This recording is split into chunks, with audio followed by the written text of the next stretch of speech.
Big Monday doubleheader on ESPN starting 7 Eastern.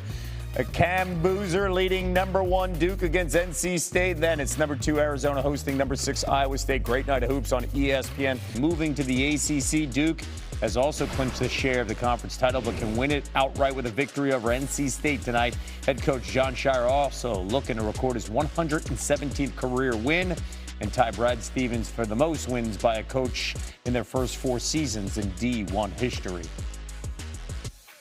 Coming up, Cameron Boozer and Duke visiting NC State. Tobacco Road rivalry game, ACC basketball. Boozer has had at least 15 points and 5 boards in 23 straight games.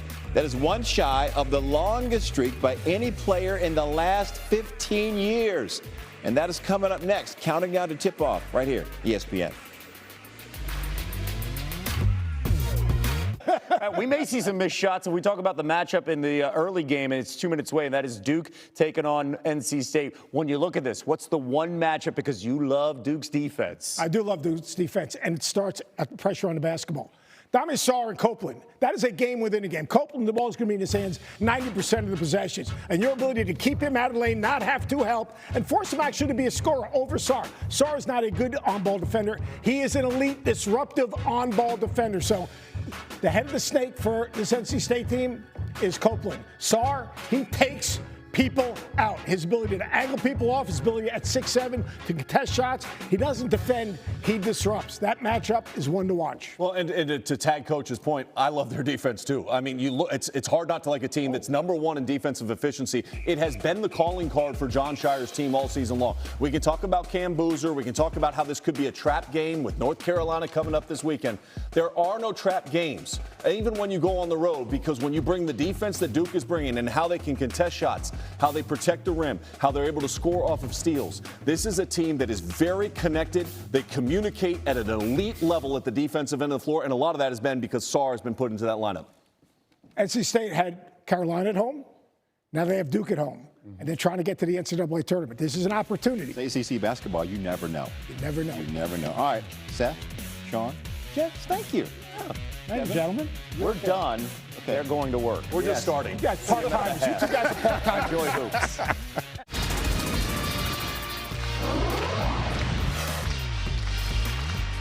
It's our final big Monday of the season in Raleigh, and the joint will be jumping. The place is sold out. You're watching the ACC on ESPN as #1 Duke looks to clinch the outright ACC championship against the Wolfpack of NC State. They're going to pack the house. The Pack needs the upset to get into that top 4 as we look at the bracket in the upcoming ACC tournament. If it were to start today, Duke, of course, the overall #1, and every game will be on ESPN and our family of networks. Dave O'Brien alongside Corey Alexander, Molly McGrath joining us in just a couple of moments. Great to see you, Pards. NC State allowed 186 points last week. They're playing the #1 defensive team in America here tonight in the Duke Blue Devils. They got to do something different. What will that be? That will be a zone. And the Wolfpack have not played zone all season long. Will Wade said simply, it can't be worse than what we saw last week with our man-to-man. If so, Duke might score 186 points on us tonight. So he's going to switch it up. We will see zone, according to Will Wade, for 40 minutes here in Lenovo. How about that? With one more game left in the ACC schedule, they haven't played 1 minute of zone all season. But against Duke, you've got to try something else. Will Wade's team, last time that NC State knocked off the AP #1, it was the Duke Blue Devils in 2013. Can they do it again tonight? NC State looking for their 20th win. And we're underway as the Wolfpack wins the opening tip. It could get loud in here tonight. It should get loud in here tonight. You've got an in-state rival and a very important game for the Wolfpack. Rondé Copeland, a quick dish, and Van Allen Lubin will finish that. Copeland averaging about 8 assists a game in ACC play. But how about this? Copeland picking up Boozer 94 feet, even though they get back into the zone and want to show still some full court pressure. Jon Scheyer calling out the commands. as his team is prepared for the zone on the first possession. Duke probing that, the 3-2. Foster decides to drive it all the way and lay it in. And a great job by Dunbar shielding off Ben Allen a little bit under the basket, allowing Foster to get right to the rim for the easy one. Duke 37-2 in their last 39 ACC games. Here's a look at the starting lineup for the Wolfpack. McNeil, one of the best shooters in the country. That will not count, as he makes 42% beyond the three-point line. Darren Williams at 40%. That's one thing the Wolfpack does really well, and Shire knows this really well. They can really hit the three. They can shoot the three. They lead the ACC in three-point field goal percentage, even though they've struggled over the last two games. 19 of 67 from beyond the arc in the last two games. First one on the way by McNeil won't drop. Duke not facing a ranked opponent tonight, but they have 10 top 25 victories. Blue Devils have just had a spectacular season. Right now lining up as the #1 team in the upcoming NCAA tournament as well. Here's Boozer with a touch. 23 points, 10 rebounds a game. Trying to fight his way through the zone, and that worked out just beautifully. Up and in by Gungba. It's such a great passer is Boozer, really putting that in a spot to where only Gungba can get to it. And Gungba sealing off Ben Allen Lubin once again, but this time he gets the bucket. Copeland on the drive, will kick it out. Trey Holloman played several years for the Michigan State Spartans. Into the corner for Williams. Got it. A three-pointer on the money. That's the necessity. The Wolfpack have 6 games, OB, where they have made over 16 three-point field goals in a game. They have, in their first 35 years of existence on the three-point line, they've done it 6 times. They've done it 6 times this season.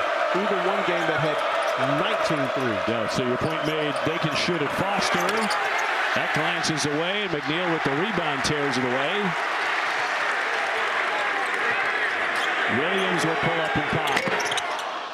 One and done there, and Dame Sarr with the rebound. Duke, the second tallest team in the country. They are tall, they are lanky. That presents a major problem for a much smaller NC State team. Williams down on his back, tries it free.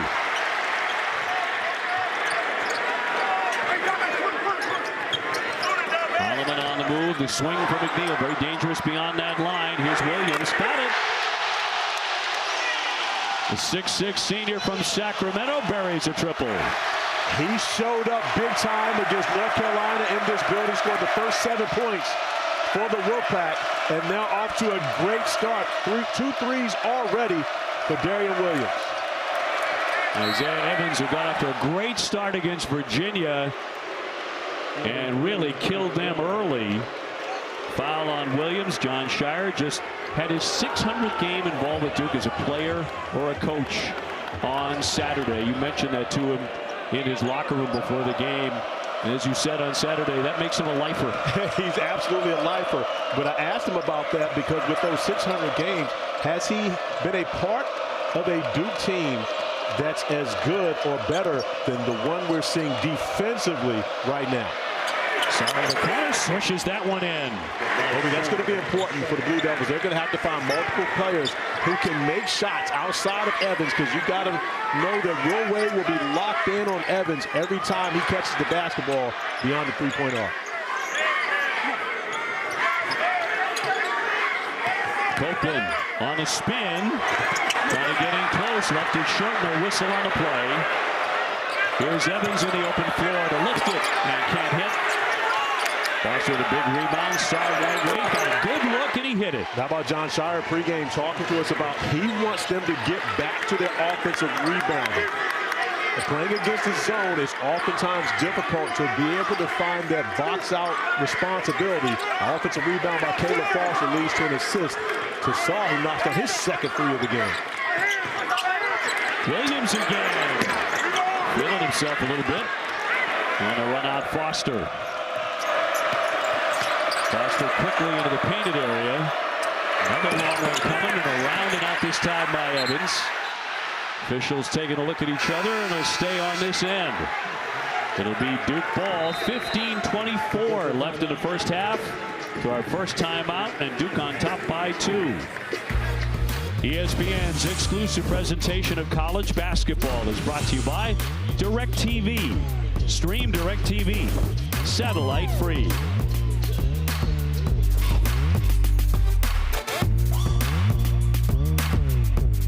Well, the Wolfpack trying to spring a major upset here tonight as we bring in Molly McGrath. And Molly, Will Wade today said he's kind of channeling a little bit of 1980 Herb Brooks, isn't he? Yeah, that's right. After their pregame warm-up, he circled his team up at center court and he told them, all you have to do is beat Duke one time. Now, Wolfpack senior Darian Williams told us he expects his team to finish this regular season with fight and grit, saying, we're going to go down swinging. This is the kind of game where you show who you are.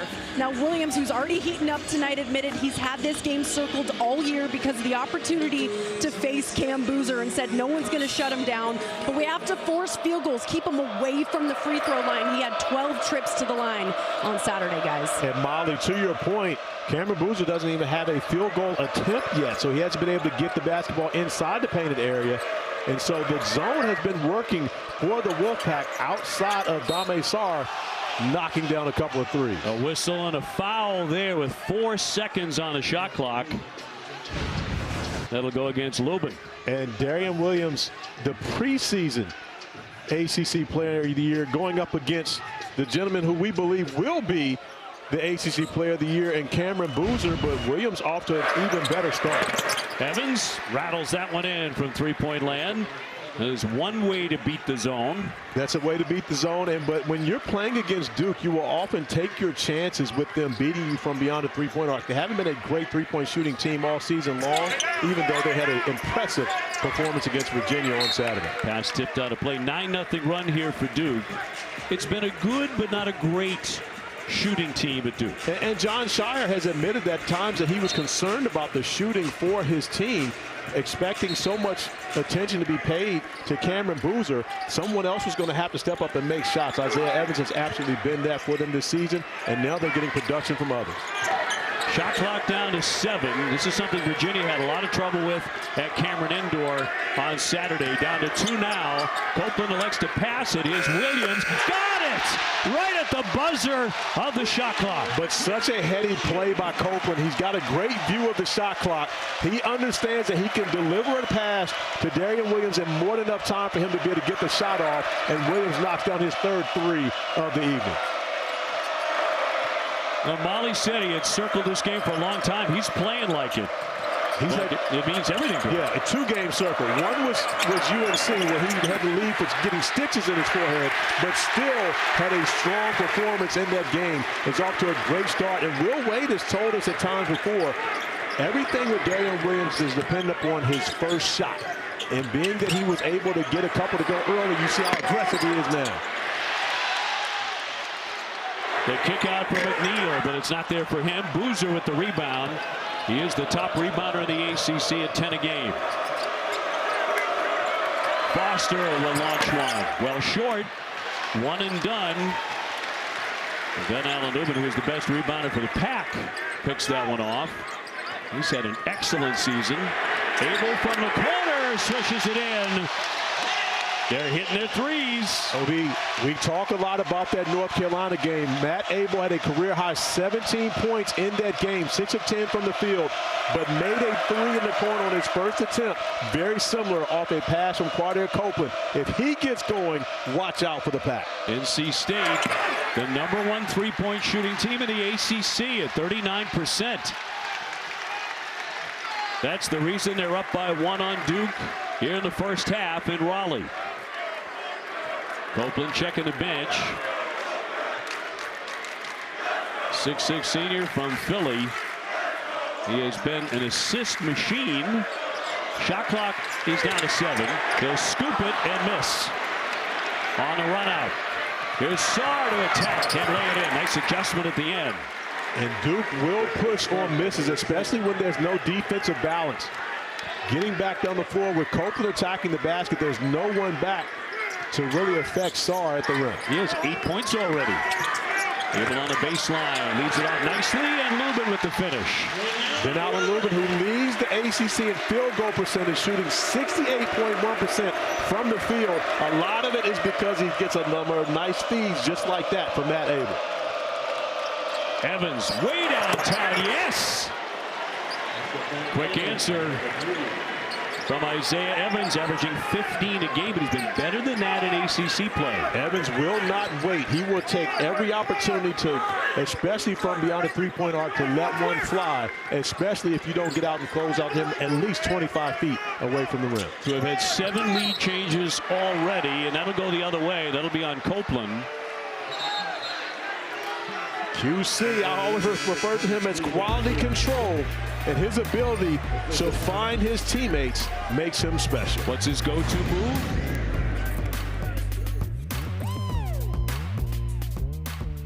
Number 11, Quadir Copeland, may be the key for the Wolfpack tonight. He leads the conference in assists. He's also averaging 14 points a game. And it's really his go-to move, showing off his size against smaller guards often, but really it's his passing ability that has really fueled this Wolfpack team throughout this season. Averaging over 7 assists per game in ACC action. 6.8 leads the ACC. He's got 3 assists in this game alone. But it's the beautiful vision. And more importantly, OB, his teammates know they're going to get the basketball. So they're locked in and ready to shoot the basketball anytime he has it in his hands because he knows they will find it. Caden Boozer, Cam's brother, running the point. And a whistle, that'll go the other way. 11:23 to go here in the first half. Got to get Malik Brown on the moving screen. Let's bring in Molly McGrath. Guys, one thing to keep an eye out for, Quadir Copeland, every time he's on the floor, look where he's looking. He's looking at the Duke bench, talking trash, staring down some of their players and coaches. Molly, that's one thing about QC. He's going to talk. He doesn't matter if it's to his own bench, if it's the Duke bench, whoever. He is going to be talking the entire game. A very vocal player. And he loves Will Wade because Will Wade allows him to be himself. He says he only gives me a couple shut-ups every now and then. It's kind of like you talking to me, Obi. When you tell me to shut up, I get it. Come on. At some point, I'll be talking Never again. in a million years. I hang on every word. You know that's true. Darren Harrison, a sophomore from Virginia for Duke. Caden Boozer, shot clock to 6. Brown in the paint, nowhere to go, nearly lost the basketball. Now the feed. Gungba's shot, never got there. Matt Abel into the game, the talented freshman for Baltimore. As that pass is picked off by Brown, he slams it down. Gungba goes for it, a collision on the play with 10:19 remaining. And that'll be Duke ball, tied at 18. Obi, I get nostalgic watching things like this. Officials coming up to players pregame and saying, hey, I'm watching you, all right? Nothing crazy tonight. Take care of business. And no extra talking, putting your hands back. That was me 35 years ago, Obi. That was officials as Lee Cassell comes up and talks to Quadir Copeland and lets him know. But that's the reputation preceding Copeland, as Molly mentioned. It's also really good officiating. It is. It's the relationship, and that's really what you want from between players and officials, to have that relationship. A lot is let go when you have those conversations. Superb crew here tonight. The catch by Boozer. Did not make the shot, but he's going to the line. Ron Groover, Lee Cassell, Tommy Morrissey. Talk about a fit officiating crew. Yeah. Great officiating crew. And how about Will Wade scouting the officials? Yeah. And who's actually going to throw the jump ball up to start the game. He understands who throws it straight and who's a little bit crooked, whether it's to the right or the left. Looking for hair tips from Lee as well. Aren't we all, by the way? Under 10 minutes to go. Not you, my friend. Well, everyone but you. You need no hair tips. One thing I got going on right now. Emenya trying to dump it down low. Boozer off the fake. Hit again, and he made that one. And he's headed to the line looking for a three-point play. And that's going to be the second foul on Darian Williams. He got one in the previous possession right in front of Will Wade, and he wasn't happy about it because now this puts you in a position to where you've got to ponder whether you take him out of the game or not. And I don't believe that there's a player stronger in the ACC than Cameron Boozer. Very few guys will be able to finish a play when you got a 6'4", 225-pound guy on your back. Where the legs are like tree trunks. You just can't move him. Quiet start for Boozer so far, 3 points. And that's the Duke lead. Duke trying to lock up outright the ACC championship. They have a share of it for the 22nd time, at least a share in their history. Bree throwing that over the shoulder, just tossed it out. And coming up next, we'll send you to the McHale Center in Tucson on ESPN and the ESPN app. The top 10 matchup between number 6 Iowa State and number 2 Arizona. In the corner, Harris got a really good long look, and he finished it. He really has gotten it going since scoring a career-high 16 points at Notre Dame last Tuesday, OB. Came off the bench and knocked down 2 threes in the first half against Virginia on Saturday, but is starting to gain so much more trust with his coach, Jon Scheyer. Williams trying to heat up again. Banging with the rookie. Can't get that to go, and a whistle. You mentioned the Notre Dame game. Duke, after beating Michigan and taking over the #1 spot in the poll, took on Notre Dame and beat them by 44 points. But what I love most about what happened during that stretch for the Blue Devils, they didn't come back to Durham. They didn't come back to people telling them how great they were. They made a business trip, went Sunday and worked out in the Chicago Bulls facility. Monday they practiced at DePaul and then made the trip to South Bend. But Jon Scheyer made it very clear this was a business trip for them. Abel lines one up, around and out. Gungba won the rebound. Gungba, the 6'11" sophomore,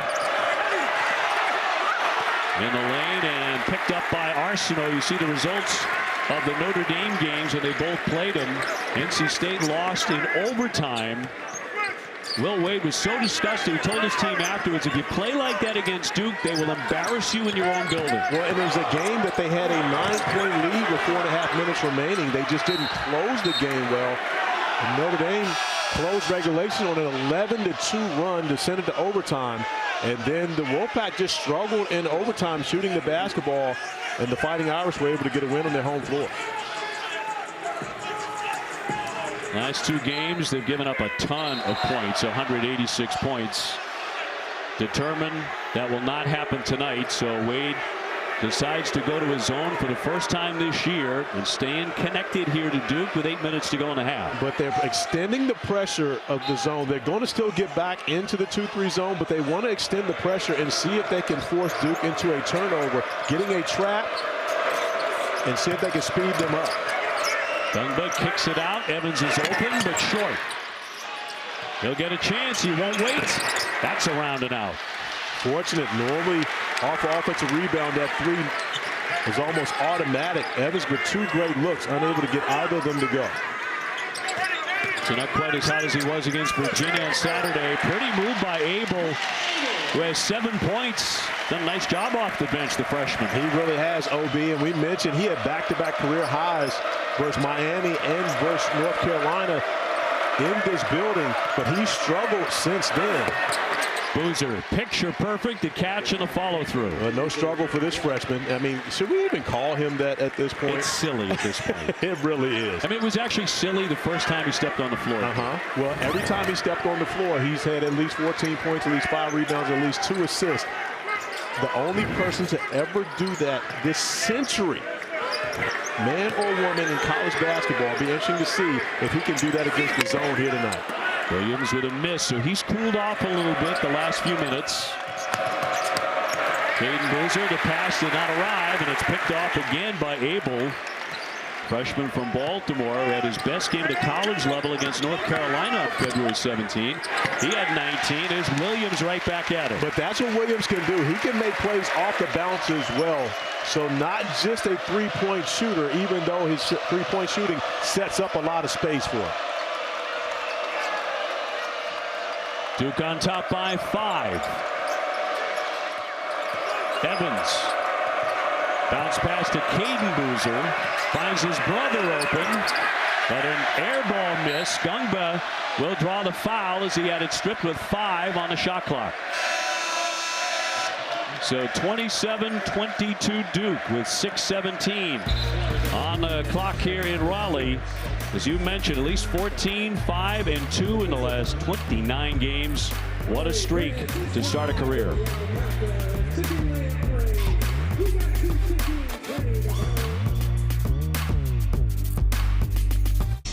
Based on the current standings now, the ACC men's tournament, the current bracket, the top 4 teams who finish in that 1 through 4 slot, they get a double bye.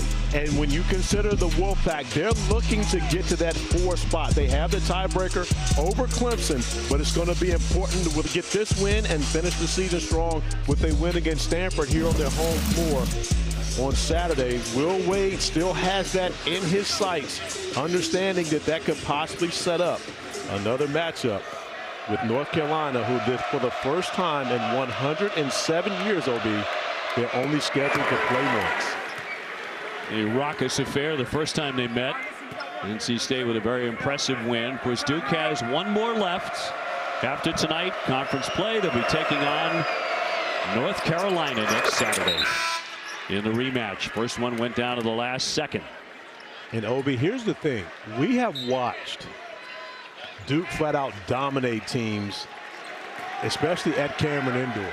Teams that they're not angry at. Imagine what that environment's going to be like on Saturday, because they're angry at the Tar Heels right now after their Seth Trimble 3 to win it for the Tar Heels at the Dean E. Smith Center. 7 to get up a shot. Copeland tried to thread the needle. It's 4 turnovers for a team that rarely kicks the ball away. But Duke with a miss. Sarr off target. But a couple of Copeland's passes that he's normally able to get away with have been deflected and stolen by Malik Brown, who probably has the best defensive hands in the ACC. He leads the Blue Devils in deflections at 5.5 a game. But more importantly, he is one of the steals leaders. He still leads Duke in steals, even though he only plays about 20 minutes a game. Evans with the foul. We bring in Molly. Well, OB, you and Corey have talked about it. NC State utilizing a zone defense for the first time all year, and coaches really focusing on their defense in that last timeout. Head coach Will Wade reminding his players, you need to press on defense and then get set in your zone faster. You need to get better at that and talk more on the defensive end. He's stressing smart aggression and urgency on the defensive side. And Molly, he wants to see if he can get Duke to make a mistake with the full court pressure, but if they don't, then you know you get back to your responsibilities in that zone.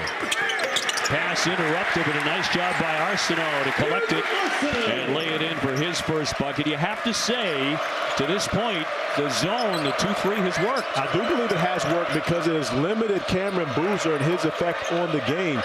But Duke has been able to step up and knock down some threes, which has allowed them to build the 5-point lead. Boozer in the lane, banks it up, and they're going to count that on continuation. They will. With 5:06 to go. And there's the concern with really playing the zone, especially if Will Wade decides to do it for 40 minutes. Jon Scheyer is going to make sure that he has something to get Boozer going, and just right there, floating to the open spot in the middle of the zone, the contact, and once again, the ability to be able to finish. One of the strongest players in the country, if not the strongest. 8 points up to the foul line, where he makes 78%. Ibube with the personal foul.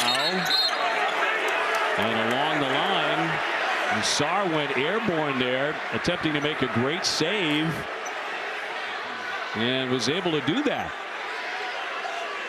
So a very cagey play by the freshman from Italy, Dame Sarr.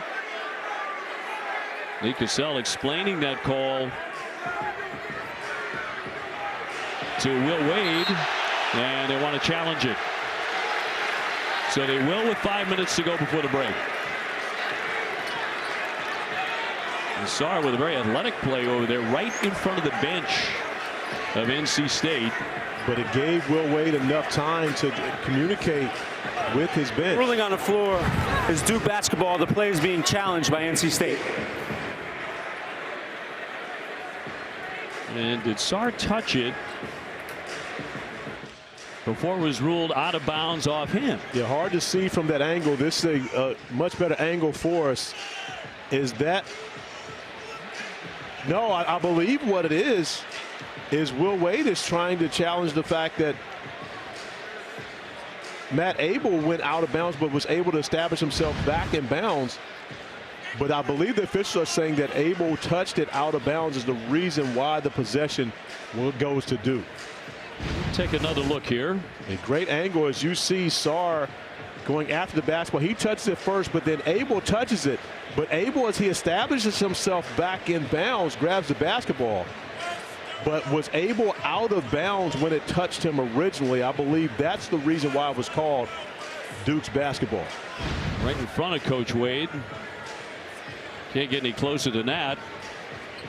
For a while, he really had this team rolling. They had won 8 out of 9, but then the schedule stiffened. Louisville, Miami, Virginia, now the #1 team in the country. And they have dropped 5 of their last 6. The challenge is unsuccessful. So it'll be NC State loses the timeout and their ability to challenge for the rest of the game. I believe that Matt Abel is out of bounds when the basketball touches him. So here's the thing. Sarr leaves the ground, so he is now still in bounds, but is able to touch the basketball. He's out of bounds, but he comes back in and establishes himself, but he can't be the first player to touch the basketball once he comes back in bounds. There you go. So that is the correct call, and it's going to be an unsuccessful challenge. So they can't challenge for the rest of the game. Under 5 minutes. Doesn't mean there can't be an appeal in there. Here's Boozer going strong, and he'll draw another foul. So what you're seeing a lot of is the same kind of defensive attempt on Boozer to get physical with him as we saw with Virginia. They send him to the line a ton. Problem is he made most of them. He made most of them. He was 11 of 12 against Virginia in the first half. He didn't have a field goal really till halfway through the second half of that game. It was only 3 of 9 from the field, but 11 of 12 from the free throw strike allowed him to get close to his season average on the year. 78% for the rookie from Miami.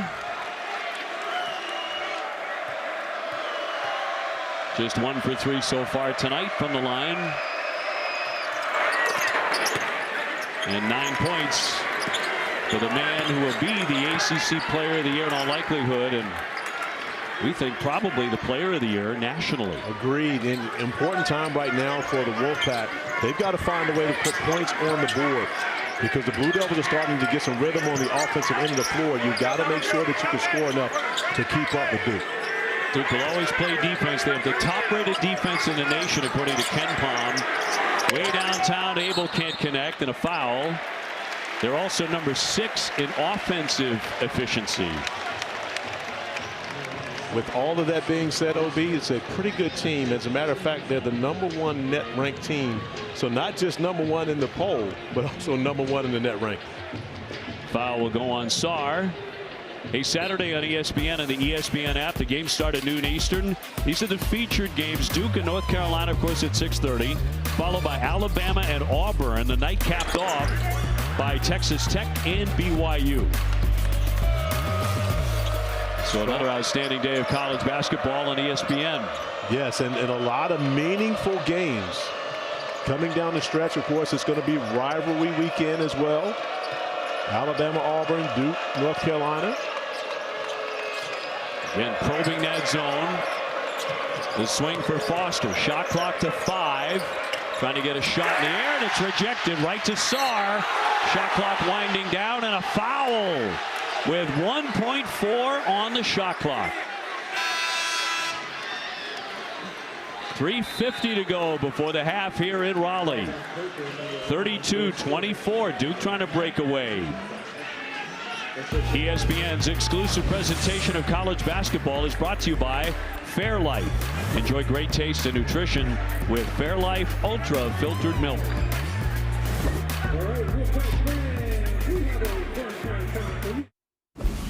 The Jeep halftime report is on the way. Coming up, we'll preview the second of our big Monday doubleheader, that Iowa State-Arizona Showdown Top 6 battle. Plus, Joe Lenardi will be here live. John, what's the biggest story in our game right now? Guys are talking about how the zone is limiting Cam Boozer. Poor Cam Boozer has only got 9 points, 4 rebounds, and 2 assists here in the first half, Coach. He's really good, by the way. The best way to beat the zone is you want to beat it down the floor. The second way, you want to get to the offensive glass, and then you got to probe. I thought that Duke settled a little bit. 15 of their 25 shots from the three-point line. They've got to find a way to flatten that zone out and find open areas in the middle of the zone, not just be in the middle of the zone, Corey. You would have shot the 3 anyway, Corey. You wouldn't even worried about that. Coach, you know I would have shot it from the NC State logo in the middle of the floor. So, yeah, that we would never have to worry about finding an open shot. It might not be the best shot, but we would have got a shot at the basket. But I do believe that Duke has settled in the latter part of this first half and establishing Boozer in the painted area. He played about the first 8 minutes of game action without a field goal attempt, but he has definitely had an effect here as of late. Now, meanwhile, NC State would like to get to the foul line. They have yet to attempt a foul shot with about 4 minutes to go. Well, this is the biggest lead tonight for the Duke Blue Devils, 34-24.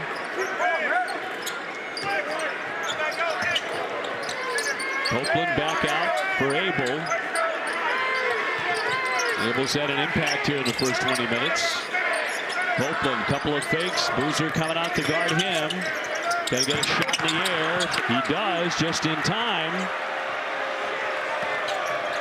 A nice sense for the Wolfpack on their home floor court. A little bit of a danger zone. It is that, and especially when you consider you've got two of the best passing, we'll call them bigs, in the paint. A third assist for Boozer in the first half, and it's oftentimes Malik Brown finding Boozer, so a little reverse action in that possession. We talked with John pregame. Sorry, Coach Shire. We talked with a pregame, and he talked about how his two best playmakers could be his big men. Got that basket. That's going to be goaltending. Duke on a run out, and they continue to add to the lead, 38-24.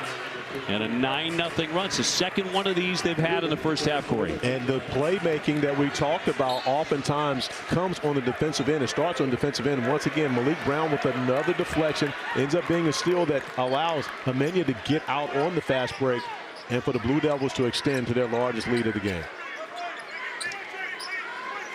Well, the crowd has gotten particularly quiet.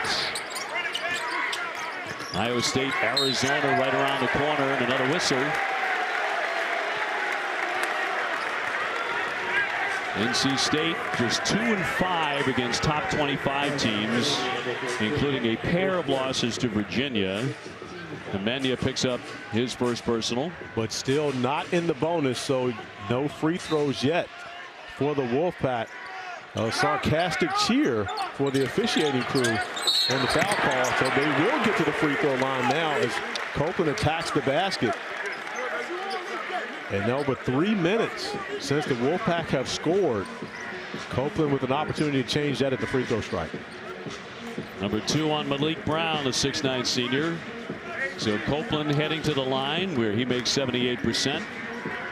He has had a bunch of standout games, particularly with the assist totals. He had 16 against SMU in a game where he did not turn the ball over once. Obi, I had the fortunate pleasure of calling that game. As you see, Quadir Copeland, Darian Williams, their reactions throughout this game, but there have not been enough of those as the Blue Devils have settled in now, building that 14-point lead, and Copeland missing the first, missing both free throws. With a chance opportunity, yes, to break the run. Coming up on 2 minutes before halftime. And a sold-out crowd kind of sitting on their hands at the moment. They'll get Evans for the foul. Look at that, second chance point, 0 for NC State. And Copeland will get another opportunity at the free throw line. This one will be a 1-and-1 as Duke gets into the bonus. Now Copeland had 28 against Texas, 20 points, 9 assists against Pitt, 21 points, 10 assists against Virginia Tech. I believe he's an all-ACC performer this year. Now, I'm not sure which team he will be on, but he's absolutely an all-ACC performer. And when you consider that he played on the wing, oftentimes even at the 4 spot at Syracuse 2 seasons ago, and had a ACC Player of the Week award, and a lot of it had to do with what he was able to do in a game, a win here on the road at NC State. So when he came to Raleigh, there were a lot of people who were still remembering the conversations and the talking, but they have learned to love him here in Raleigh. Over the top, Boozer will finish that. And that's just the difference in size that the Blue Devils have on the floor. where Copeland's in good defensive position. However, Boozer taller, 3 inches taller, and the passing ability of the bigs for the Blue Devils, Gungba, Brown, and Boozer, they play very well off each other. Duke's size really starting to be a major factor, as it has all season long. The second tallest team in the country. The swing for Lubin. He's denied initially by Caden Boozer, but recovered to lay it in. But sticking to it off of the miss, or even if it was a blocked shot, picking it back up and getting 2.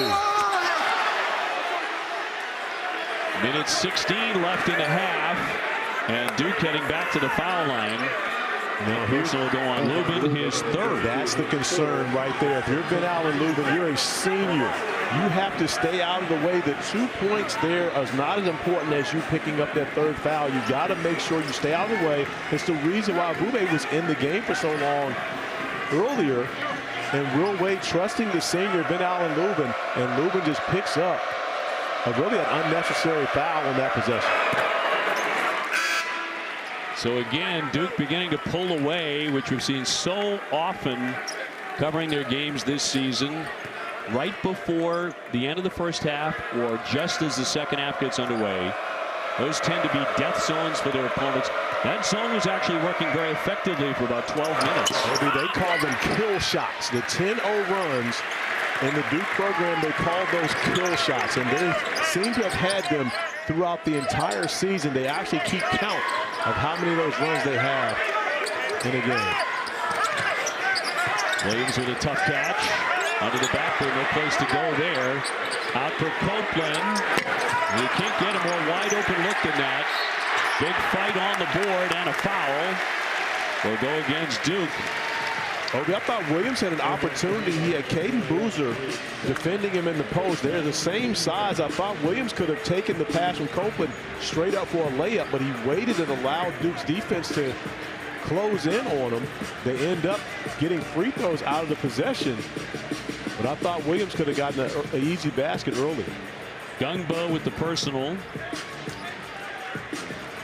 Scotty Ibube, the 6'10 senior from Illinois, and the transfer from Wyoming, will head to the line to shoot. He's just 2 for 7 for the year. 51 seconds before halftime in Raleigh.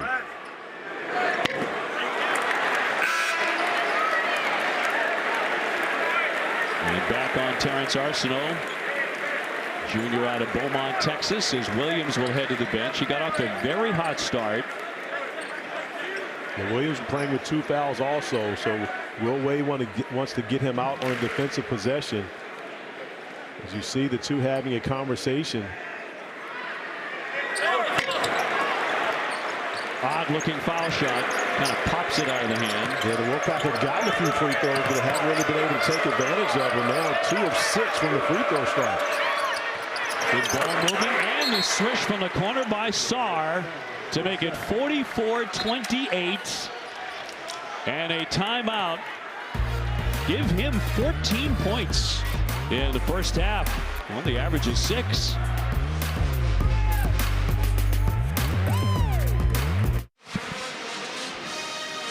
So out of the timeout, the star of the game so far for Duke, as much as anybody, has been the freshman Dame Sarr with 14, the most he's had in a game since November 11 at Army. Well, yeah, that's one of the things that John Shire talked to us about. Dame Sarr came to Duke with a certain impression as to how things were going to go. And offensively, it hasn't gone like that, but he has established himself as one of the best on-ball defenders in college basketball and really raising his draft status with that. Strong move going to the left hand for Copeland. But Duke will walk it up with a 14-point lead, looking for the last shot before the break.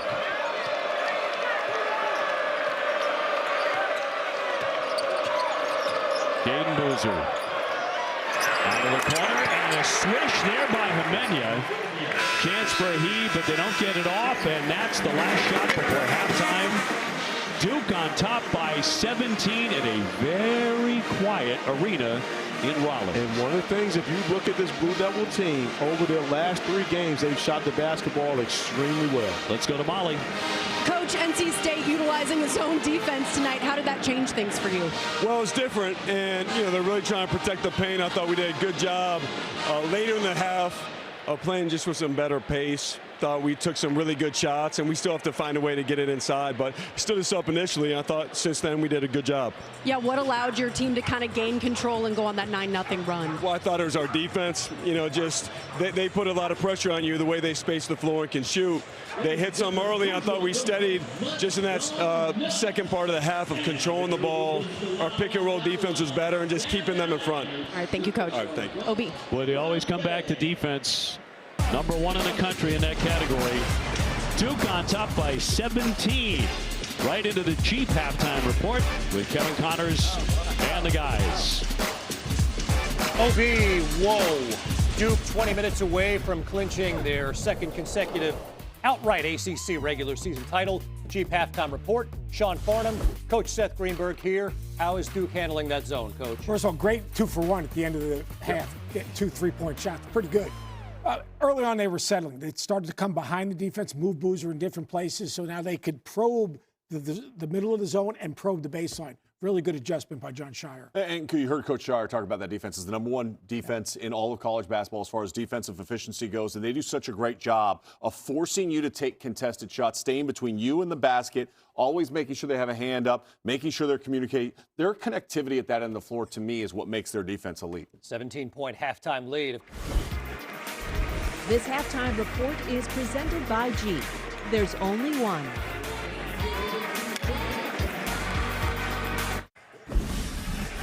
This halftime report is presented by Jeep.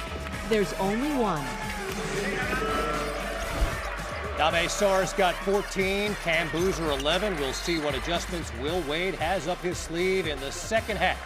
This has been the Jeep halftime report.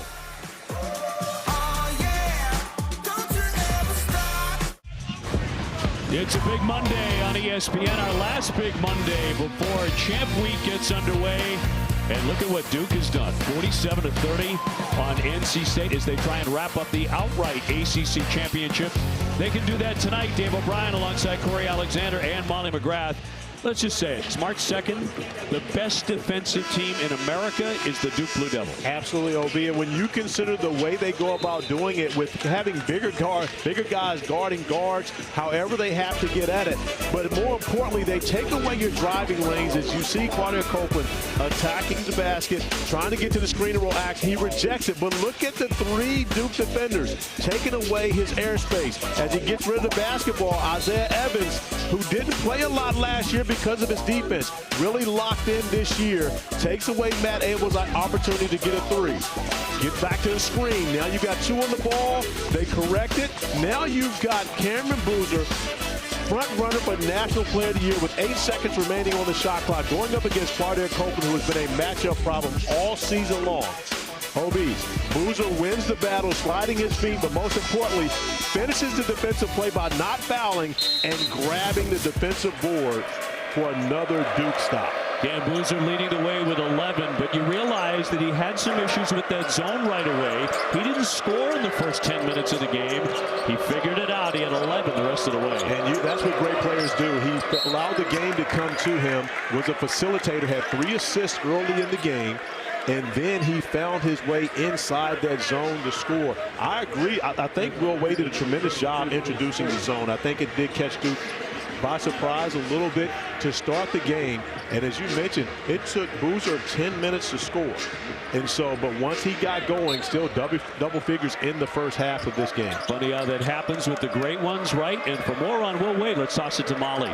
Yeah, NC State head coach Will Wade confirmed they will continue to utilize zone defense the entire second half, telling me they just can't match up with Duke physically and man. And he stressed the importance of better perimeter defense and told his team, you need to be smarter and get back in the zone quicker. He said we're not rotating quick enough to get to where we need to go. We'll see if they can do that a little better in this second half. And Molly, to his point, you also have to pick your poison. I mean, are you going to live with Cameron Boozer destroying you on the interior, or are you going to bank on Dame Sarr beating you and knocking down 3 threes in the first half? Most coaches will say, listen, if Sarr's going to beat us from beyond the three-point arc, we're going to lose, but we're not going to lose allowing Boozer to kill us. Open gets him move around the back, spins it up there, but it won't drop for him. The other thing Cam Boozer has done, he's drawn 5 fouls. So cagey there, the dunk. Big time play by Sarr, who's up to 16 points. He's had a tremendous night. Obi, at halftime, I run into Carlos Boozer, and the first thing he says is, CA, if Sarr shoots the basketball like this, we're winning a national championship. And it's that simple. We talked to John pregame about having guys having multiple playmakers. Every Duke national championship team has had multiple playmakers. He told us they don't have it in a traditional sense where you got guys putting the ball in their hands, making a lot of plays. You have it differently. Guys do it on the defensive end, and they do it by committee offensively. Building completely sold out tonight. It's been really silent. And Boozer adds to that silence with another bucket, give him 13. But getting inside the zone, the interior passing once again. The Duke size now. 4 starters, 6'6" or taller. The average height in college basketball is 6'5". Man, did they use that length on the defensive side. Copeland trying to get inside for 2. He'll head to the line. But, Obi, here's the other side to that graphic alone. The one starter that's not 6'6" is 6'5". So Caleb Foster, is the average height of the college basketball player. So, once again, you've got size across the board. And NC State has big guards. When you look at McNeil, you look at Matt Abel, and of course Copeland at 6'6", but up front with Williams and Ben Allen Lubin, they are severely undersized compared to Duke's front line. Sarr picking up his second foul. Copeland to the line. And back on the floor will be Ibube, the 6'10" senior. Lubin in serious foul trouble. He has 4. Heading to the bench. And this is a giant loss for the Wolfpack. Well, Will Wade will, every opportunity he gets on a defensive possession, he will get Ben Allen Lubin off the floor. So on free throws, most likely he's going to sub him out, get him back in the game for offensive possessions to try to avoid him picking up that 4th foul. Just had a terrific game at South Bend in a losing effort. 24 points, 10 rebounds. Here's Evans. Yes, sir. 3-pointer to give him 9. And Duke just keeps on expanding the lead. A foul in the backcourt. But they're doing it with their shooting. They were 12 of 24 versus Virginia on Saturday from 3-point range. They're 9 of 18, so 50% again. And this Duke team continues to get better offensively, even though the defense continues to stay stingy. 56-32. Sarr picked up the foul. Long distance, and now rattled home by McNeil. He had not called his name very often, only 3 points. After that shot, he comes in averaging 14. Duke has really shut him down. They really have. And again, one of the things when you consider they're going to normally take away your best player, make it an inefficient night for your best player. We saw them do it with Testa Ritter against Virginia. We watched them do it against Cole Serta against Notre Dame on last Tuesday. So their defense is geared to take away the #1 out. Boy, Gungbo with a tough shot. Gets it to drop. He has 8. Right now, Duke kind of getting anything they want. They really are, but they, playing such smart basketball, throwing it inside. And you also gave John Shire halftime to be able to go in and talk to his team about how to attack the zone. That'll roll out of play. 16:34 remaining here in Raleigh. We're talking about Evans and his ability to quickly get rid of that shot. I mean, that is one fast trigger. It absolutely is that. And when you consider Isaiah Evans has never seen a shot that he does not like. John Shire's talked to us time and time again about his shot selection. His shot selection has gotten so much better as of late, but I think that comes with the comfortability of knowing that he's going to be on the floor and those opportunities will come to him. He's going to be the walkaway winner for the Corey Alexander I Love Every Shot Award. I like it. The ACC, and that one rejected. We got to make it official. Ibube. That bucket, by the way, once dropped 22 in the second half at Duke, and a big win for Virginia. Talk about hitting every shot you take. Well, maybe not every one. We just didn't show the ones I missed. Weren't many. You're a great player. When you heated up, it was another realm. 58-35. Duke hitting every shot, too, in the opening minutes of the second half.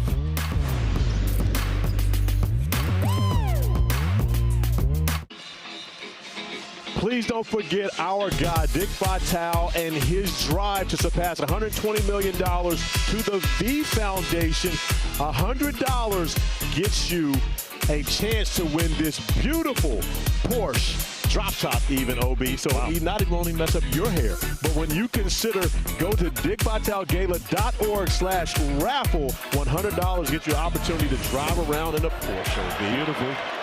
Nothing, by the way, will ever disrupt this shelf. In place forever. You know what? We are celebrating our 11-year anniversary of working together for the first time. Yes. I sent you a picture of it, and you look exactly the same as you did. So do you. No, I do not. You look like you're about 14. Except for my hair looks like it's 75.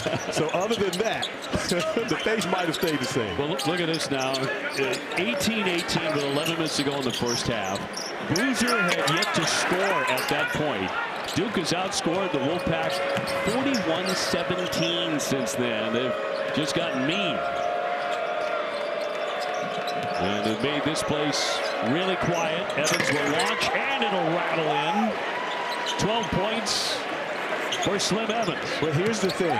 Slim is from Fayetteville. He's from the state of North Carolina. So this is a big game for him. Whenever you're playing against any of these North Carolina schools, especially the ACC, you grow up in ACC country watching all of these games. It's a big game for him showing up here and playing against the Wolfpack, where it may be just another game for others. Williams with the catch down the lane, could not drop it in, but he'll head to the line. Among the many things Duke has done exceptionally well, they have 7 different players with at least 1 assist. And that's with about 15 minutes to go in the game. Foster has 6. Boozer has 3. So John Shire has not spent a whole lot of time on his feet tonight. He hasn't had to. No, he hasn't had to. But and again, early in the game, those first 10 minutes, as they were trying to navigate the zone.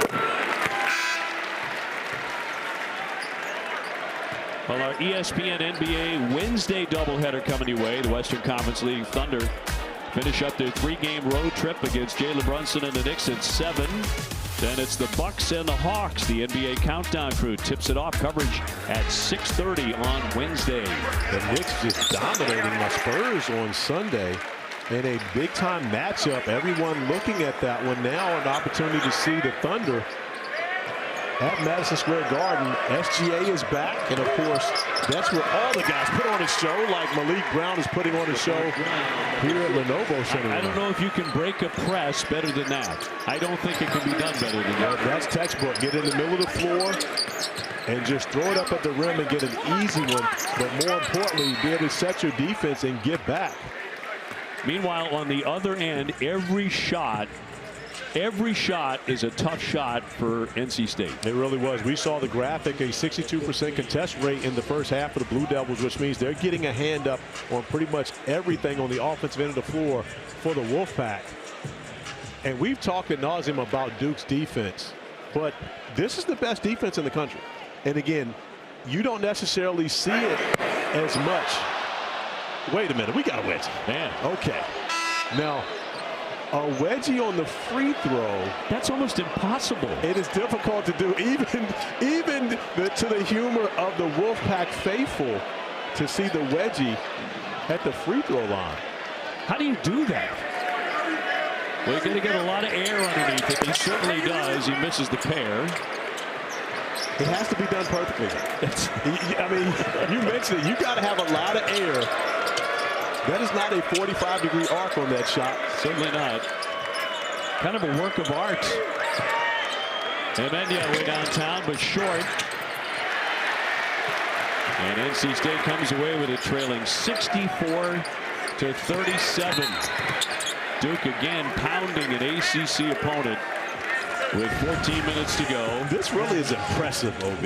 It is. It is. I mean, you know, you would say you have to have a soft touch to be able to do it, because the ball has to gently go in between the rim and the backboard right there to pull off a successful wedgie. I need to do that. It should count as a make. You know, it's impossible to do. You should get some credit. Reed, nice move over the shoulder to lay it in. And this is a young man that Will Wade trusts so much. Came with him from McNeese State. Reed started the first 5 ACC games. And after that, I don't think he played for the next 6 games. But he's a guy that Will Wade relies on, especially in moments like this when things have not gone well. As we still get another look at the wedgie. Gonna be there forever. Just leave it right there. It's a beautiful thing. Emenya looking inside. Boozer looking to really put this game into embarrassing territory, but picked off by NC State. And on the run out, the shot won't drop. Off the mark by Matt Abel. Had a really good first half. Off the fingertips of Boozer. It goes to his brother Caden. And knocked out of bounds by the Wolfpack. Now that is a scenario where I believe Caden Boozer was a little too unselfish, understanding that the defenders are going to play to his brother. I believe he gave up an open opportunity right there, trying to make an extra pass. Duke at 62-6 over the last 2 years. That's the best record in all of college basketball. 37-2 in their last 39 ACC games. And it'll be Boozer to the line. And OB, as you mentioned, those 6 losses, 2 of them actually came before Thanksgiving of last season.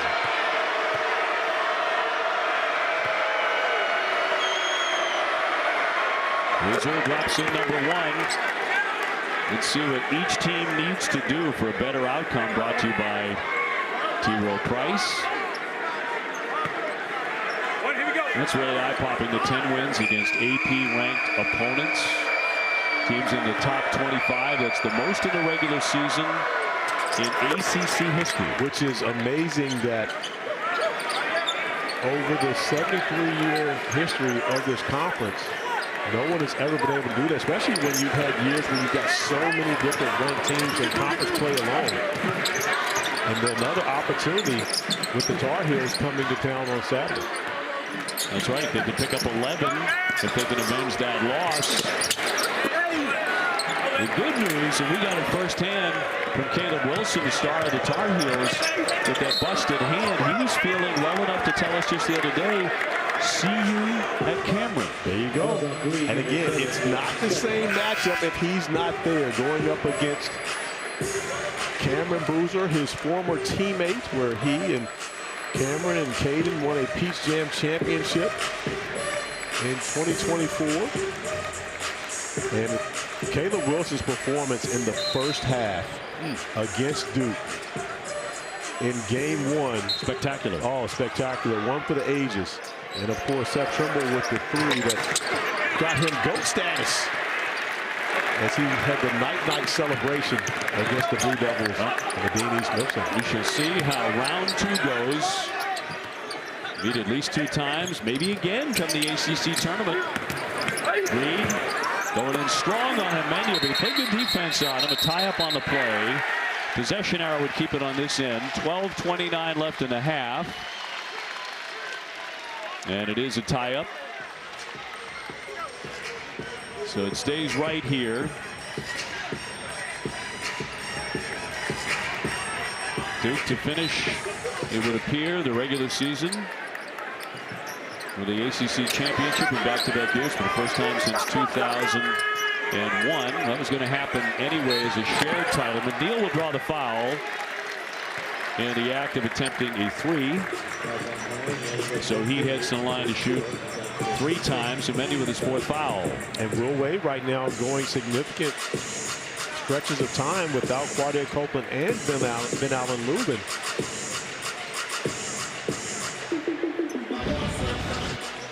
Boozer taking some whacks, some scratches. Call them tiger stripes. That's all that is. He's a little battle wound. Shows that you put in a hard day's work as he laughs it off.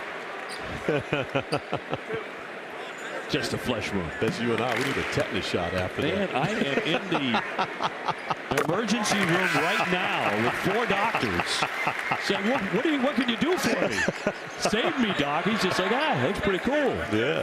Hey, this looks great. He smiled about it. I think I'm going to wear this home. Much more so than when he got poked in the eye on Saturday. He wasn't laughing about that one. That was no fun. That was pretty nasty. I mean, he takes some hits.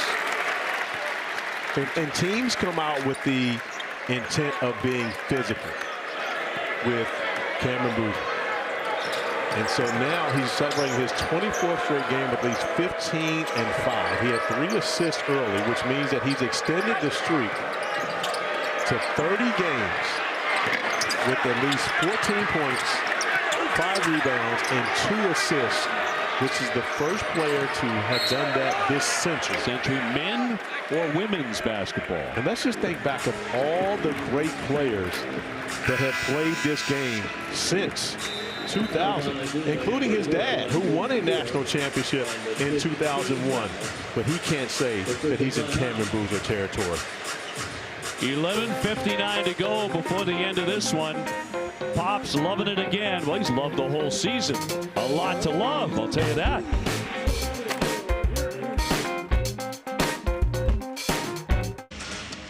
Well, that stare tells you a lot.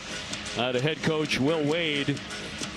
And look at the assist totals for Duke. 17 of them. 14 field goals made all night for NC State. Well, part of it is Duke is doing what my partner loves to say, sharing the sugar. And they really did a great job of it early in the game, where Sarr and Evans and everyone else was getting involved in the offensive action, not just Boozer, who was scoreless for the first 10 minutes or so of this game. Gungba leaning into the lane, takes a knock with 9 on the shot clock. But how about this, OB? The Wolfpack have 0 fast break points. And this is a team that thrives on being able to play fast, get out in transition, push the pace. And Duke has absolutely limited all of those opportunities for them here tonight. Ibube has fouled out. Wasn't in the game a ton. He gets some cheers from the crowd nonetheless as Gungba heads to the line. 69% foul shooter. So you're a fan of, or you're an alumni of Virginia or Clemson, Virginia Tech, any team in the ACC other than the Duke Blue Devils, and possibly other than North Carolina, because they did beat Duke at Chapel Hill.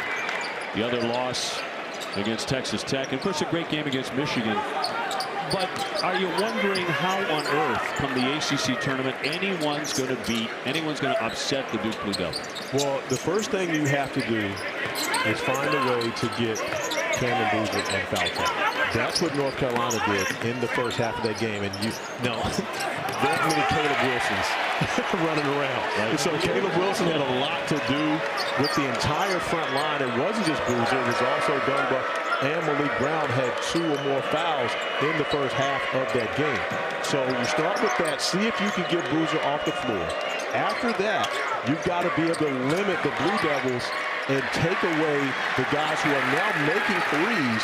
This team is a much better shooting team than they were really in the month of January. You see Dame Sarr starting to make shots. Isaiah Evans has been shooting the basketball pretty consistently all season long. But just coming into this building alone, on the road, the Blue Devils are 10 of 23 from 3. We watched them go 12 of 24 against Virginia on Saturday. Darren Harris is now making more of an impact on the game, knocking down threes. They're even more dangerous offensively as the offense is starting to catch up with that elite defense. Sarr will step out. He's had a big night, but he just picked up his 4th foul. Molly, you were listening in on John Shire's huddle. Yeah, and they're still not satisfied. In the last time out in the huddle for Duke, the message was do not let up. Head coach John Shire was coaching, making corrections, as if this was a close game. And, you know, they clinched a share of the ACC regular season title on Saturday, but Shire made it clear these guys don't want to share. They want to win out, leave no doubt that they're the best team in the country. And Shire even told us pregame, he said, we're not pulling out a trophy until we're positive that we're not sharing. So this dominance really impressive, and they're just constantly trying to improve with an eye toward the postseason, guys. You know, he's up 21, but he looks like he's down 10. Yeah, and that's the thing. Great competitors, as Jon Scheyer is, they find motivation, right? And when you consider that this North Carolina State program stopped Jon Scheyer from going to the Final Four in 2024. They beat Duke in the Elite Eight. And Jon Scheyer, the competitor that he is, he remembers that. And I'm sure it's something that he will remember for his entire career. No doubt. As he plays against NC State. So, but great competitors always find a way to find some type of motivation, as we get to see that Final Four banner from just 2 seasons ago. Such a fun team. Oh, my goodness. A great team to be able to watch. We had a chance to call some of their games during that stretch in the ACC tournament where they won 5 games in 5 days. Magical run. It brought back all those memories of Jimmy V. Oh, yes. And the incredible run to the national championship, where they did that every night. Yeah. And then you also got a lovable personality in DJ Burns on that team. Somebody that everyone wants to root for. So, you know, but a team that will absolutely be remembered forever here in Raleigh. Here's Kevin Keith's team. 69-46. So bracketology has 8 ACC teams going to the NCAA tournament. It's up by a number of 4 from last year. SEC with 11, the Big Ten with 9. Don't sleep on the Big Ten, and the Big 12 with 8. The power conferences are back to work this year. When you consider the SEC, Big Ten, the ACC really picking up the slack from where that's double the teams that the ACC has had over the last few years in the NCAA tournament. I mean, when you just look at the out-of-conference success of the ACC this year, that stamps it as much as anything. I believe this year was second to the 2018-2019 year in the ACC, where the ACC had 3 #1 seeds in the NCAA tournament and the eventual national champion in Virginia. Duke of the ball leading 69-48. Evans with Reed on him. Then by handing off for Foster. Under 10 to play in Raleigh.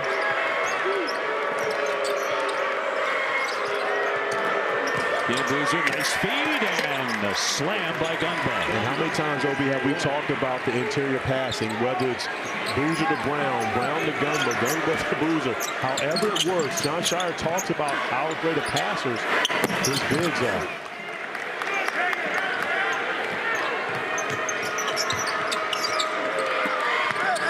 Another feed inside for Boozer, but he could not get it to go. He apologized there to Foster, saying, I should have made that shot. Yeah, that's Caleb Foster's assist. It is a very, very tight-knit team. You can tell Duke really likes playing with each other very much. And this is something that Will Wade talked about during his shoot today, during his practice. Big-time compliments for Jon Scheyer. He said they have gotten their guy. Scheyer has gotten Duke to buy in better than anybody. A huge compliment, particularly on the defensive end, but he meant in all ways because they came together so quickly, he said, at such a high level. And Will Wade was incredibly impressed. Well, and you have to be. I mean, Obi, let's look at it this way. What basketball player does not want to play offense? It doesn't exist. Everybody wants to score. Everybody wants to have the basketball in their hand, be able to make plays in the offensive end of the floor. But getting a team to lock in 5 guys on the floor at all times to defend the way that the Blue Devils are defending, that is truly elite level coaching. And Jon Scheyer's been able to do that with McDonald's All-Americans. And I made a comment on Saturday that a lot of people took exception to when I said it is harder to coach talent. But if you ask Coach Seth Greenberg, sitting in the studio right now, It is more difficult, especially in today's age, to coach extremely talented players because every one of them has an agenda. They've got draft status on their mind. It's NIL money. It's the NIL valuation. It's what the outside noise is, what their parents are saying, what their grassroots coaches are saying, etc. And when you take all of that into account, the elite players are more difficult to coach today than guys who are not. Cam Boozer back to the line, 21 points. And adds to that, 1 point less than his average. 76-51. So we'll give you a blind resume here. We check out the net, the quad one, strength of schedule, projected seed. Who might that be? Oh, no. Wow. Well, I was told that the colors are a hint, but my director must have forgotten I'm colorblind, so that means nothing to me. You actually are colorblind. So when you look at the blind resume, of course, the strength of schedule is always going to be very important. Those quad one wins, having the same number of quad one wins, even though you play more games, raises that strength of schedule. So I have zero idea who either of these teams are, but I would agree that the team that is on the left, Texas A&M and Cal. Oh, well, I hate to do that to my ACC team and Cal, but right now I would say A&M will probably get the nod over the Bears. Cal with a bad loss over the weekend. 76-53, Duke in another runaway.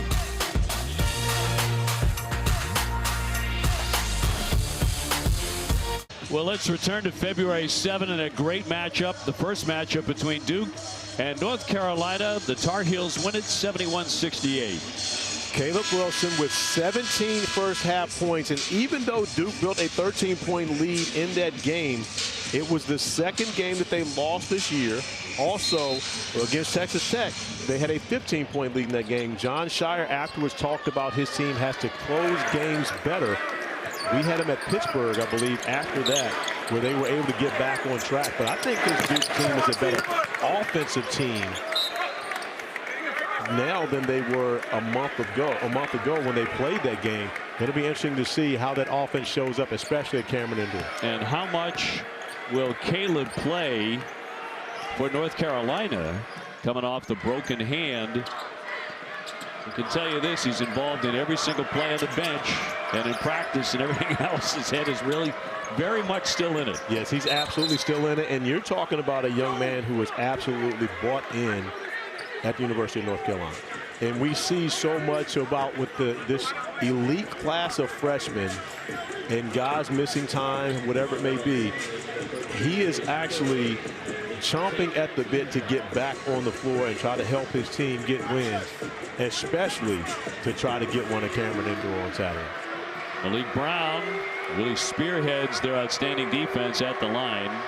It's a defense that has held NC State to 29% shooting from the three-point line, and that's a death knell if they can't get it up to 37, 38, 39%. It really is, and you're talking about the leading three-point percentage team in the ACC as Malik Brown shoots into the student section. And around and out. And there will be Chick-fil-A. I think there's the Cal. The Chick-fil-A Cal in the front row.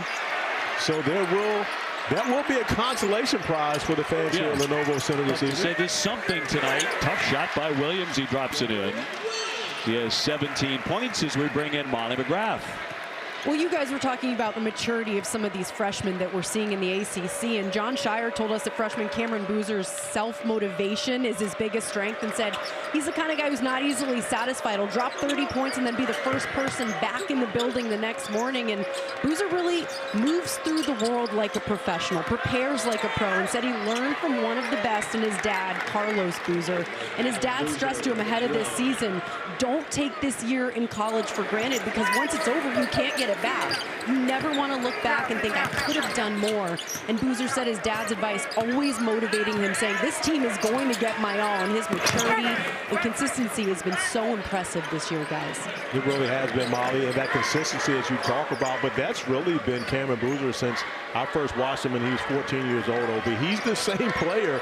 He just continues to get better in doing the things and making the right plays, but his shooting ability, everything about him, the first time I watched him, he went head-to-head with Cooper Flagg as Caleb Frost was able to knock down the three. And when I tell you, these guys are 14 years old, and the gym at Peach Jam is full of NBA scouts. They didn't watch the 17s. They went over and watched the young guys playing 15U, and it was a classic battle between Cam and Cooper in that game. But both the twins actually stole the show. Cameron's twin brother Caden and Cooper's twin brother Ace, they were the stars in that game. Foster with another three opportunity, but not this time. Rebound cleaned up again by Boozer, who's now up to 26 points and 9 rebounds. His 17th 20 or more game this season, tied for 4th most by Duke freshman all time. Well, last year, Cooper Flagg had 28 against NC State. Dad continues to be their best cheerleader, 83-55. Duke with a commanding lead at Raleigh. Duke with the 83-55 advantage. ACC women's basketball tournament begins on Wednesday in the afternoon. ACC Network will have all the first and second round games. Our first round coverage at 11 a.m. Eastern, with the Nothing But Net crew providing pre and post games throughout the tournament. We're going to be in Duluth, Georgia, right outside of Atlanta. So used to the women's tournament being in Greensboro, so a little change up this year. Taking it to GA. Tremendous balance by Duke. 6 players have at least 1 3-pointer. 7 have a rebound. 8 have at least 1 assist. And that's against the zone. Now NC State has gone back to their man-to-man, so not going to play the full 40 in zone. But think about the way they shared the basketball against the 2-3. And this is the young man who really got it going for the Blue Devils in the first half. Knocked down 3 first-half threes, getting out in transition. Dame Sarr, who has continued to do his stellar effort defensively, now starting to become much more of a factor on the offensive end as well. And he's drawn considerable praise throughout the season from his head coach. 16 points in this one with 7 rebounds. Now, I'll tell you this, though, OB. I think we've pretty much got a clear-cut winner in the ACC Player of the Year. But when we start talking Defensive Player of the Year, there are multiple players on this Duke team that can get it. There's one. Yep. Oh, that could get involved in this conversation. You set that up. How did you do that? Well, you know, Malik's from Virginia. He's one of my nephews. So, therefore, I knew what was about to happen. Saw a couple of opportunities to add to his point total, but Brown comes away with it, now loses it. Well, I think any season, of course, he's been right there in the thick of that conversation. He leads the world in deflections and gets his hands on everything, every pass in the lane. And you have to look at it this way, okay? He doesn't play as many minutes, but he's the best defensive player on the best defensive team. And so he's the reason why, and a returner from last year's team that was #1 in the country, went to the Final Four, and he was, if maybe their best defensive player on that team, because they struggled when he got injured. And so I'm wondering, I believe Malik Brown, even though his numbers don't show it, has a strong chance of getting 6th man of the year. Chance Mallory, I think, will also be in that conversation for Virginia. But is he Defensive Player of the Year? Is it Cameron Boozer? Is it Dame Sarr? You've got a couple of guys on that Virginia team who are great shot blockers as well. And Enzo. Reed will fire from way downtown. It's a really good conversation. Yeah, a block shot just now by Malik Brown. So, again, that's 2 consecutive possessions where he has done the job defensively and causing stops for the Blue Devils. Duke moving the ball so well again. Sarr can't connect. So 3:20 to go here as the building continues to empty out. And it was a packed house, a sold-out game tonight.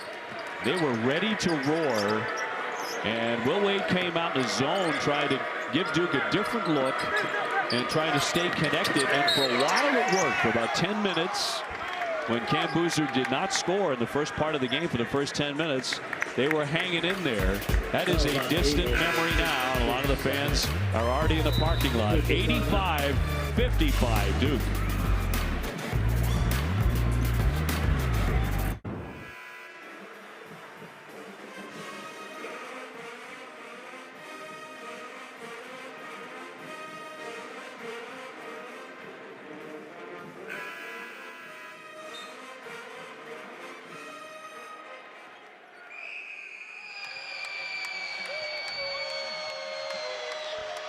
Can't wait for that. Thanks, Kev. At the line, it's Harris, and Jon Scheyer able to go to his bench and bring in a couple of guys for minutes. Jack Scott and Cameron Sheffield now on the floor. It's the third straight game that Jack and Cameron Scott have been able to get minutes. It started at Notre Dame, where they were able to get significant minutes in the second half.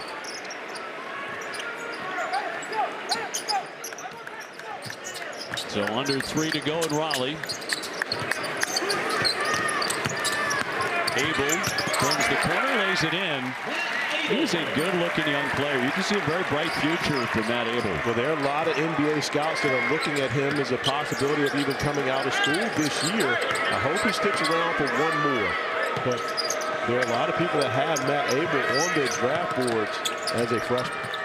He had 19 points and 6 rebounds in 31 minutes against North Carolina. And a terrific win for the Wolfpack. But they're not going to beat North Carolina and Duke. Laid up and in by Jimenez on the drive, and Duke gets to 89.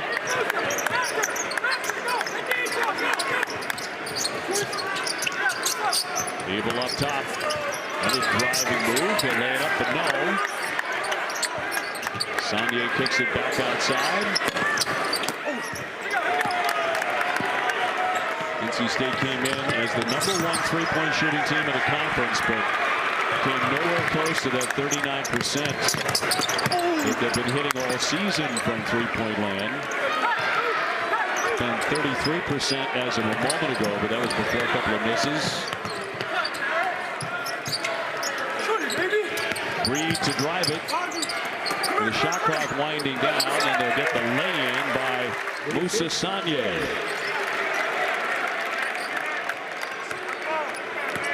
So Duke and North Carolina coming up on Saturday to close out the ACC regular season schedule. And then on Tuesday of the following week, the ACC tournament in Charlotte. We can't wait for that to get underway. Obviously, Duke is going to be a giant favorite as #1 team in the country. And they will have the undisputed top seed in the ACC regular season championship under their belt when they go to Charlotte. Can anybody upset them? There's one team that Duke has not played this year, and they rest in South Florida. And I am looking forward to hopefully seeing that matchup at the ACC tournament. Yeah. Reason being, one, I don't believe that there is a coach, a head coach in the ACC that has as much intel on the Blue Devils as does Jay Lucas, who was the assistant coach there last season. But also, Miami has bigs, they have guards. I believe they can compete with the Blue Devils. I don't know if they can beat them, but I believe they can compete. But they're physical. They're physical. They play kind of a Big 12 kind of a game. They're experienced and they're physical. And I would love to see them have a chance to play this year. So that triple at 5.6 seconds. They needed a lot more of those from McNeil and company. And Duke will win this one going away 93-64. And tonight's player of the game brought to you by Voya. Dame Sarr with a terrific game, 16 points. Dame Sarr really got it started for the Blue Devils in the first half, knocking down 3 threes and was very effective on the defensive end, as he always is.